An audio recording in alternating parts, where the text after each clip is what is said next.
When science crosses the line, nature doesn't forgive. And when an insect screams louder than a human, something has gone terribly, terribly wrong. The story begins here, in the futuristic megacity of Neo-Everett, where skyscrapers pierce the clouds and everyday life runs on AI. A top-secret biotech lab called GenCore is conducting an experiment that blurs the line between medicine and monstrosity. Dr. Lena Morgan, a brilliant yet obsessive scientist, was determined to eliminate all disease from the human body even if it meant rewriting the very code of life. Using CRISPR and next-gen DNA splicing, her team created a genetically modified insect unlike any other, a tiny creature that could repair human cells at an astonishing rate.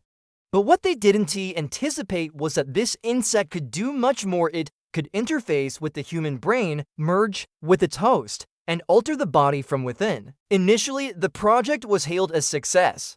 The insect, codenamed Insectum 9X, regenerated dead tissue in seconds and even restored damaged neurons.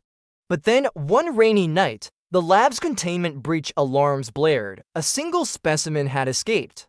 No one knew where it went until the next morning, when the corpse of a homeless man was found in the outskirts of the city. His body was bloated, distorted, and his eyes were locked in sheer horror. Autopsy revealed that something inside him was still alive, crawling. Soon, more cases appeared, people disappearing, some returning changed, some dead, but with twisted biological anomalies. GenCore stayed silent. The government issued no statements, news was blacked out. That's when investigative journalist Adam Corbin entered the picture. Young, ambitious, and haunted by the mysterious death of his sister, who worked at GenCore, Adam stumbled upon something massive.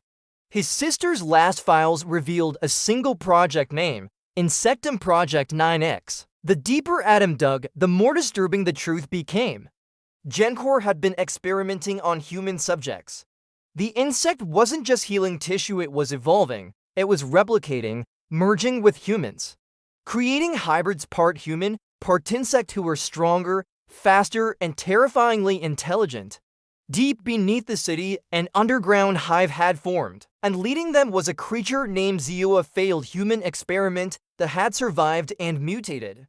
Worse still, Zeo had once been human, the very person Adam once knew his sister. Now, twisted by science and consumed by insect DNA, Zeo saw humanity as a disease and the hybrids as evolution. Adam was no longer chasing a story, he was fighting for survival. Teaming up with the disgraced ex-biologist Dr. Luke Sutter, an sentient AI named Kaya, Adam tracked the spread of the insect hive, fighting off attacks, decoding secret lab files, and facing the psychological horror of people he once loved now transformed into clicking, crawling shells of themselves.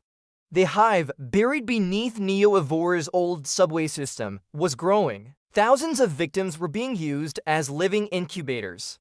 Adam had only one shot: create a biovirus that could destroy the insect DNA, but using it would come at a cost. It would have to be injected into a living host and taken into the hive's heart, Zeo herself. In a final act of desperation, Adam volunteers. As he descends into the hive, he witnesses nightmares, mutated children whispering in insect tongues, walls that pulse like living flesh, and thousands of hibernating hybrids waiting to rise. The confrontation with Zeo is brutal. She remembers him, she speaks like his sister. She cries like a human, but her body is pure horror. The fight is both physical and emotional, but Adam, now fused with the virus, grabs Zeo and injects her core.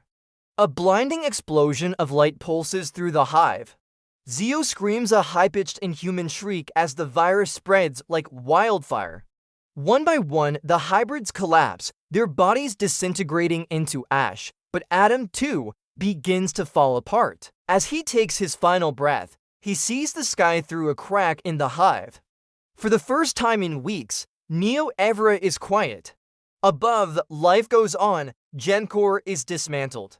Officials deny everything. The media spins a cover story. Dr. Luke writes a book called The Insect Within, warning that science without ethics will always turn inward. In the final scene, a young boy in a rural village picks up a tiny, twitching bug, one that looks oddly familiar.